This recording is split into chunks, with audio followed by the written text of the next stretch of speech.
నిమిషం. మస్తారావు గారు మస్తారావు గారు ఒక చిన్న బయట ఒకటి చూద్దాం. జగన్మోహన్ రెడ్డి గారు డిఎస్సిలో ర్యాంకర్ నవీన్ అనేసి ఒక అతను ఉన్నాడు. సో ఆయనకి ఫస్ట్ ర్యాంక్ వచ్చినా సరే ఉద్యోగం రాలేదు అని చెప్పేసి ఆయన మాట్లాడారు. సో మాట్లాడేటువంటి సందర్భం ఒకసారి బయట చూద్దాం. లోపల మీది సిగ్నల్ ఏదో లాస్ ఉంది, చాలా తక్కువ ఉంది. ఒకసారి చూడండి లోపల సిగ్నల్ ఒకసారి చెక్ చేసుకోండి. ఇది చూస్తూ ఆ సిగ్నల్ చెక్ చేసుకుని మళ్ళీ మీరే రియాక్ట్ అవ్వాలి. ఒకసారి ప్లీజ్ ఒకసారి బయట ప్లే చేయండి. ఎన్ని పద్ధతుల్లో వీళ్ళు చేసినారు స్కాములు అని చెప్పడానికి నిదర్శనాలు జిల్లాలో ఫస్ట్ ర్యాంక్ వచ్చినోనికి ఉద్యోగం ఇలా.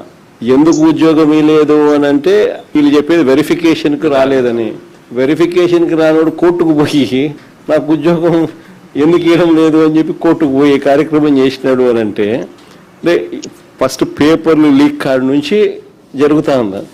ఇలా కావాల్సిన వాళ్ళకు ఫస్ట్ పేపర్లు లీక్ ఇచ్చి కొంతమందిని తెచ్చుకునే కార్యక్రమం, తర్వాత పిచ్చి పిచ్చి జియోలు ఇచ్చి ఎలాంటి క్వాలిఫికేషన్ అవసరం లేదు అని చెప్పి ఏకంగా జీవోలు ఇష్యూ చేసి గేట్లు ఎత్తడము గేట్లు తీసేయడము, ఆ పద్ధతిలో కూడా మళ్ళీ తీసుకొచ్చే కార్యక్రమం చేయడంతో గందరగోళం క్రియేట్ చేసి.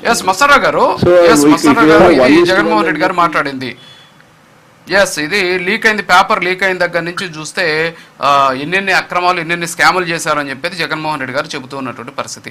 ఒకసారి పీసీఆర్ నవీన్ కి సంబంధించినటువంటి అఫిడవిట్లో ఆయన పెట్టినటువంటి ఒక లెటర్ ఉంది, అది ఒకసారి ప్లే చేయండి సార్. ఇది చూస్తున్నాం. ఇది ఆ నవీన్ అనేటటువంటి వ్యక్తి 30 సార్లు డిఈఓ ఆఫీస్ కృష్ణా నుంచి ఫోన్ వచ్చినా సరే తాను ఫోన్ చూసుకోలేదని చెప్పేసి తర్వాత రోజు చూసుకుంటే 30 మిస్డ్ కాల్ ఉన్నాయని చెప్పేసి ఆయన రాసినటువంటి లెటర్ ఇది. కనీసం అంటే మీరు చెప్పినట్టు ఏదైతే మాజీ ముఖ్యమంత్రిగా ఆయన పనిచేశారు, ప్రస్తుతం ప్రతిపక్ష నాయకుడిగా ఉన్నారు. సో మరి అలాంటి పర్సన్ అలాంటి వ్యక్తి దగ్గరికి వెళ్ళేటప్పుడు అసలు ఇలాంటివి కూడా వెరిఫై చేసుకోండి, క్రాస్ చెక్ చేసుకోకుండా అసలు ఫస్ట్ ర్యాంక్ వచ్చిన వాళ్ళకి ఇవ్వకుండా ఎందుకు ఆపుతారు? సరే అక్రమాలే స్కాములే జరిగాయి అనుకుందాం, స్కాములు జరిగితే నెంబర్ 1 ర్యాంక్ వచ్చిన వాళ్ళకి ఎందుకు ఆపుతారు? సో కనీసం ఆ చిన్న లాజిక్లు కూడా తెలుసుకోకుండా తీసుకెళ్ళి ఆయన దగ్గరికి వెళ్ళి ఇవన్నీ ఇచ్చేసి అంటే గైడ్ చేయాల్సినటువంటి వాళ్ళు కొన్ని హైడ్ చేశారు. ఈ హైడింగ్ వల్ల ఏమైపోయింది, ఈరోజు జగన్మోహన్ రెడ్డి గారి మీద వ్యతిరేకత అనేది స్టార్ట్ అవుతుంది. అంతేకాకుండా ఆయనకి సంబంధించినటువంటి ఒక రకమైనటువంటి అనుమానాలు వ్యక్తమవుతూ ఉన్నాయి.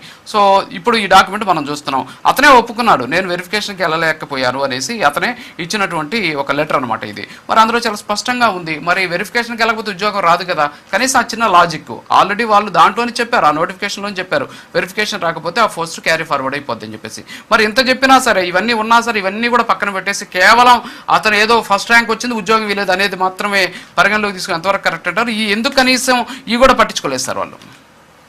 సార్ అదే నేను చెప్తాను. నవీన్ అనే వ్యక్తి యాక్చువల్ గా మీకు చూపించిన డాక్యుమెంటే కాదు, అతను పర్సనల్ గా జగన్మోహన్ రెడ్డి గారి దగ్గర అటెండ్